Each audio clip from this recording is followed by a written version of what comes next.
Nandito na yung concrete. Nandito na yung concrete, mga loves.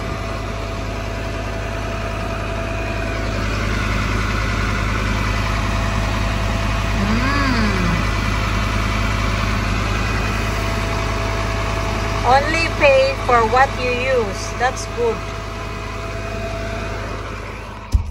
Kaya kinuha namin tong company na to kasi you only contact them and tell them how much you want and yeah, you just pay what you use. Ito na, nabuhusan na siya. Ayan.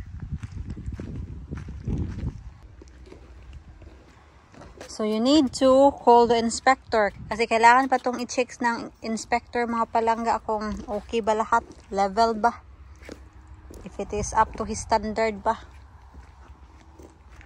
Don't walk too close to the area, so we don't get any... Buong araw umulan today, kaya good luck na lang talaga sa ating concrete. Hopefully nag-set kasi 'di ba? Nagbuhos kahapon. So update, ito na yung update, puno ng tubig. Yan. So hopefully nag-set sila kasi hopefully naman siguro nag-set. Uy, yan oh. May nakikita ka na concrete diyan. Kasi may iba't iba daw kasing type ng concrete, mga palangga. At ito yung at yung ginamit nila is yung concrete na hindi nalulusaw pag nalalagyan ng tubig. At sabi naman ni Mr. this morning, ano daw, nag-set naman daw yung concrete, kaya we'll hope for the best. Hello, good morning. Good morning, mga palangga. Good morning, mister. What's the grunting for? I'm a grumpy old man. Are you? That's what you told me. I did not. You did? I just texted Janina if she wants me to bring my sewing machine. I don't think so. What did she say?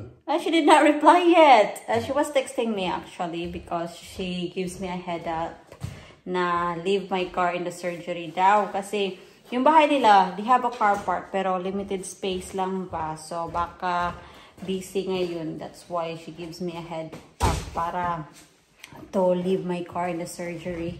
Kasi weekend naman ngayon, so hindi open yung surgery. Oh, I think hindi. She will not tell me to leave my car in the surgery if busy yung surgery. Nagtatrabaho kasi siya sa surgery. So I think it will be okay. We will not be in trouble. I'm going and I'm taking my sewing machine. Pupunta ako sa kanya kasi gusto ko magpaturo ba. Honey, you need to help me reversing, please. Magpaturo kung paano ilagay yung sinulid sa sewing machine. I think I figure it out naman, but then nagda-doubt ako ba kung tama ba yung pagkakalagay ko. Kasi si Mr.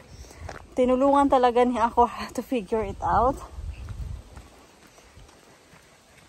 Oh well, kung sasabihin niya na no need, at least yung sewing machine natin nandito sa loob ng sasakyan if she needs it. Kasi yung sewing machine niya at sewing machine ko is same. Can you please? Well, it might be safer. Oh, it can't drop down. No, put it on the floor, hand, please. It can't go on the floor, can it? Can it not? No, no room. Oh, I need to put it forward, my seat in the front. Well, what do you put it in front? Okay.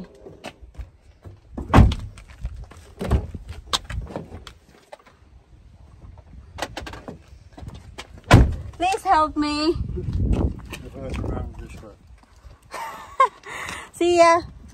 So reverse around here. Bye. Bye, Mr. Grumpy. Oi! You didn't see that bit, did you? Bye. Bye-bye. Just have to tell you steering once you start moving. Bye-bye.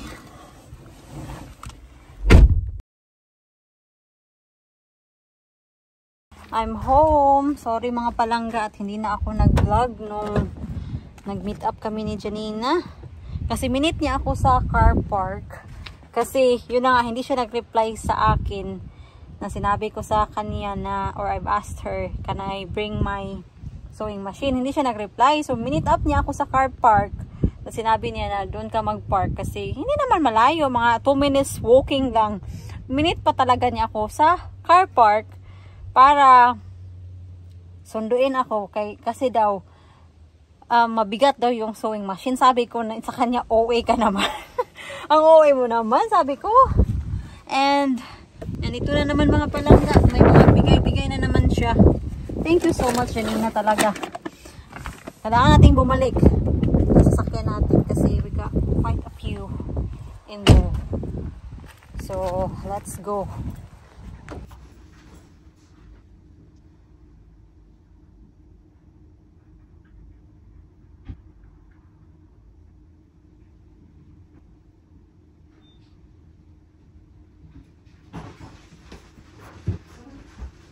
Gusto kong ipakita yung mga dala ko right now. Pero yung family ko mga palangga, ang daming miss call.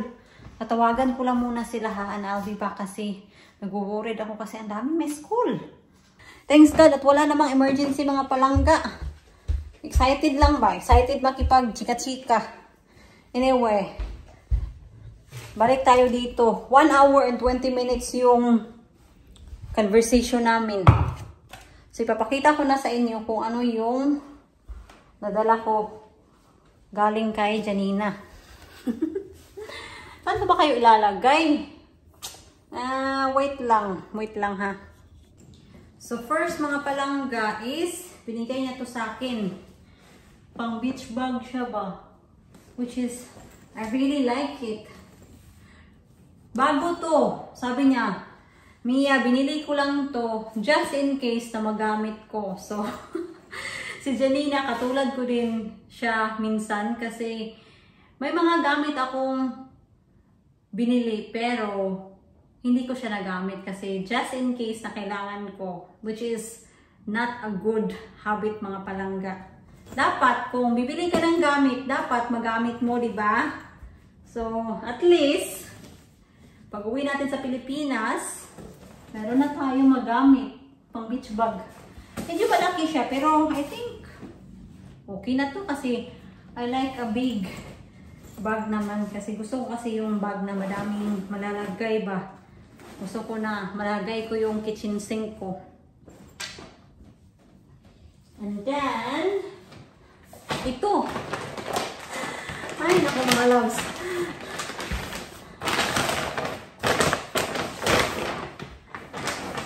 At least, binigay ito niya, itong Aldi bag na to. At least, meron na tayong another Aldi bag.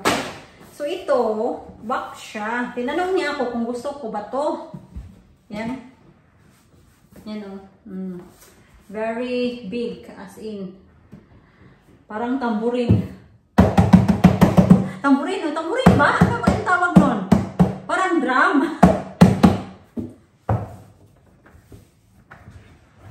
Tadadan! So, merong dalawang shoes dito. Dito na, ipapakita sa inyo. Bag! Yan. O, pwede ito pang hospital ba? Ay, ano siya mga palangga. Gusto ko kasi yung bag ko na ganon. Ano lang, okay naman siya, pero gusto ko na medyo mahaba yung handle niya. At yeah, overall, maganda. Yan. Oh, what is this? A dress? A dress nga, mga palangga. Pang summer. Mahaba. Yan. Mahaba sa akin. O, nandito pala si Kuya. Ngayon lang nagsimula si Kuya, 1 o'clock. Weekend nga pala ngayon.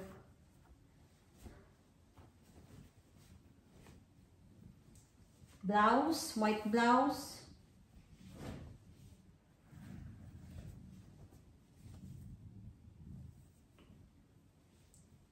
Top. Yan. As in mga palangga, punong-puno na yung LBC box ko. Ano to? Ah, okay. Top. May paraffle sa sleeves niya. Another dress. Oh, skirt mga loves. Gusto ko tong skirt na to din. Tapos, yung top mo, white. Mahaba siya sa akin. It's ankle length. Dahil meron na tayong sewing machine, it's time na mag-alter ng mga damit. Kaso, at the moment kasi mga palangga, wala akong thread. Meron akong thread, pero iilan lang ba yung basic color? 3 lang ata. Which is not ideal kasi, di ba, tingnan niyo naman to. Ah, okay. Yung thread na ginamit dito, black naman. Meron naman akong black na thread. So, magagamit natin. Yan, maganda yan. It's a plus. Oh, another skirt. I've been meaning to buy a skirt like this sa Shein. Uy, maganda. Buti na lang talaga, hindi ako bumili. Tapos, meron siyang bulsa. I love it.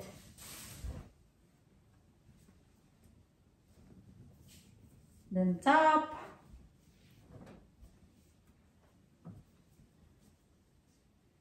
Another top. And lastly, is top ulit siya. Top na mahaba. Yun lang. Balik natin to. Kung nagtatanong kayo, saan to galing?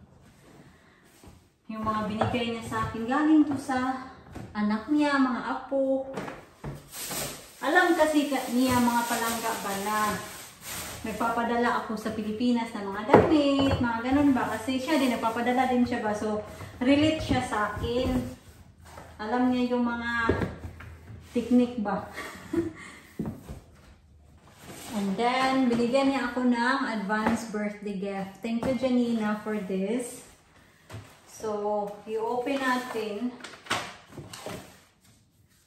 Meron siyang card. Card. I-open natin yung card. To a special friend. Ay, naku. Ang cute naman yan. Thank you. Oh, wala. In-open ko na. Hindi ko pa birthday. Na-open ko na. So, i-open natin. Wishing you a very happy birthday. You're the best. Lots of love and best wishes, Janina. Thank you. So, yung gift, i-open ko na ba? Hindi ko muna i-open. Uy, kasi hindi ko pag-birthday. Na-excite lang ako ba nung nakita ko. Hindi ko muna i-open to mga palangga. Isa-save natin to sa big day. Char, big day. Tumatanda na tayo. Ilalagay ko dito para makita ni Mr. ba. It will remind him. Hindi niya makalimutan yung birthday ko. So, yeah. Hindi na niya makakalimutan kasi meron ng reminder. Anyway, I just gonna get rid of this and put my sewing machine back to where it belongs. So, sabi ni Janina mga palangga, tama naman yung ginawa ko. Binigyan lang niya ako ng mga technique. Kasi of course, si Janina kasi nagtrabaho yan sa sewing factory for a lot of years. So, talaga siya, professional siya in terms sa sewing. Tumigil lang siya sa pagsuso kasi of course, yung eyes niya, then yung kamay niya, hindi na kaya ba. Nagsusupa din siya pero hindi tulad doon ba na she's accepting orders kasi noon daw kasi pinagkikitaan talaga niya yung pagsuso kasi may mga kapitbahay o kaibigan na nagpapatahi ng mga damit, nagre-request sa kanya. So ngayon hindi na. So binigyan niya ako ng mga tips kung paano alagaan yung machine, yung lalo na daw sa sa needle kasi pag nabali yung needle mo, nako, malaking problema. And tapos dito, tinuruan niya ako kung paano i-operate. Pinag-practice talaga niya ako, sabi niya.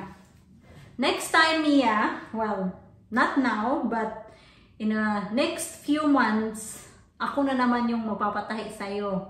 Sasabihin ko sa'yo na, Mia, you need to sew this for me because I cannot sew it for myself.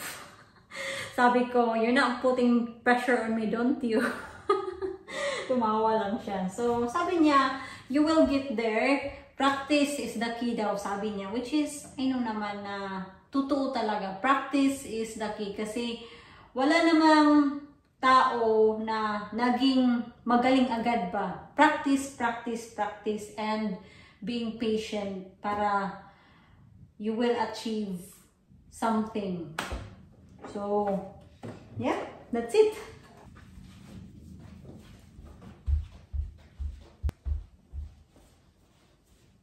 At binigyan din niya pala ako ng ito mga loves. Binigyan niya ako ng tip na mas ano to, mas maganda itong gamitin. Itong steel na bobbin. Bobbin ba yung tawag, no? Kasi, yung binigay kasi sa akin, yung accessories na kasama sa sewing machine is ito. So, sabi niya, mas maganda yung ito kaysa sa plastic. So, binigyan niya ako ng dalawa and bibili ako ng marami. Kasi, ayaw ko na every time na nagtatahi ako, tinatanggal ko yung thread and then panibago na namang panibago na namang sinulid na ilalagay, nakakahaso.